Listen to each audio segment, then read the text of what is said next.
کله چې د پول ته مونږ راورسېدو دا د تختونه چې کم جوړ شوی پول دی چې ډېر په ښکلي مزیدار په ښکلي لوکیشن باندې دلته کې د دې ځای ډېر اوسېدونکي به نو هغه خامخا پر یک ویډیو باندې راته کمنټس وکړئ. سلامونه یا ټولو یاران دوستان ته امید کوم چې زما غونډ یاران به دوستان به ښه. نن چې مونږ څنګه درې تاسو په موټر سایکل باندې د دې نه پته لګي چې دې درې واړه بیا چېرته کې روان دي. نو راځئ ویم درته تاسو ته ښه پته زموږ د کور کارونه ډېر زیات مصروفیاتو پکې دا سور د هغې نه چې څنګه فارغه شو تاسو لیدلی شئ چې په دې ښکلي موسم او په دې خوشګوارو په دې مزیدار علاقو باندې مونږ مخ په وړاندې روانو د درګۍ طرف تلته کې چې کله مونږ د رګړۍ کار ختم کړو نو په هغې کې لږ د لاسو پالش پاتې و. کوم د ګلنډر کار چې مونږ وکړو نو هغې له لاس پالش ورکوو. خو دلته په موټر سایکل کې مسله و نو دوی ته مو ویل یار تاسو د خپل موټر سایکل ټیک کړئ د هغې نه پس پځو. هغوی ویل بالکل بېغمه شه موټر سایکل ټیک کېدو نه پس د خیر سره مونږ په موټر سایکل باندې درې واړه واپس را کېناستلو او مخ په وړاندې باندې روان شولو چې د شیرګل بازار نم د خیر سره کراس کوم ما دلته کې د وحید دی او د دې دوه پارټنرانو سره ښه په سوړه په ښکلي طریقې سره ګپ لګاو.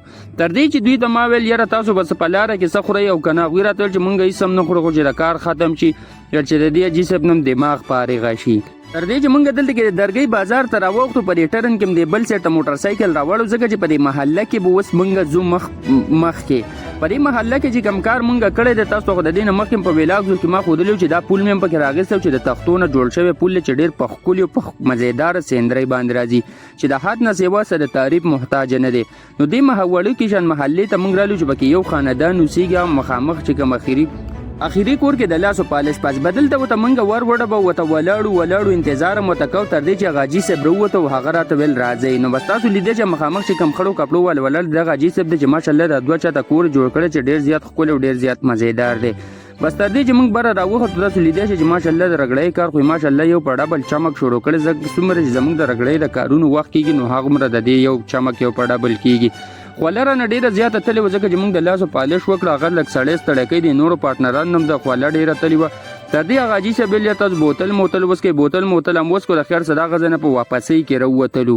روان شو د کلي طرف ته. اوس په ځو کلي ته د خیر څخه په سوره په ښکلي طریقې سره وحید هم راته ویل ښه چې ستا دا کار ختم شو ځکه چې هلته مشینان سره راکوز کړو د خیر څه دا به بله ورځ د درګۍ وزیرآباد ته وړو. په درګۍ وزیرآباد باندې ما یو ویډیو مخکې هم جوړه کړه بل به هم جوړ کړو د خیر څه سخاکوټ پارک دی پارک ته چې کله راورسېدلو نو د ملګرو راته ویل چې یاره بس که نه موبایل بند که ما ودل د سر هم نه بندوم خو بیا چې ډېر تنګ کړم هغوی ته ما ویل یاره بېغمه شئ بس وسې دلته کې بندوم. خو که تاسو زموږ چېرته په چینل باندې نه وي چینل سره لازمي سبسکرایب کړئ دا ویډیو سره لایک کړئ ځکه ستاسو د سپورټ نه بغیر هیڅ هم نه کېږي او دا ویډیو سره مخکې دوستان ته شیر کړئ. دوستان ته وایي دې ملګري له سپورټ پکار ده. ملاویږو پر روان ولاړ شي. الله حافظ.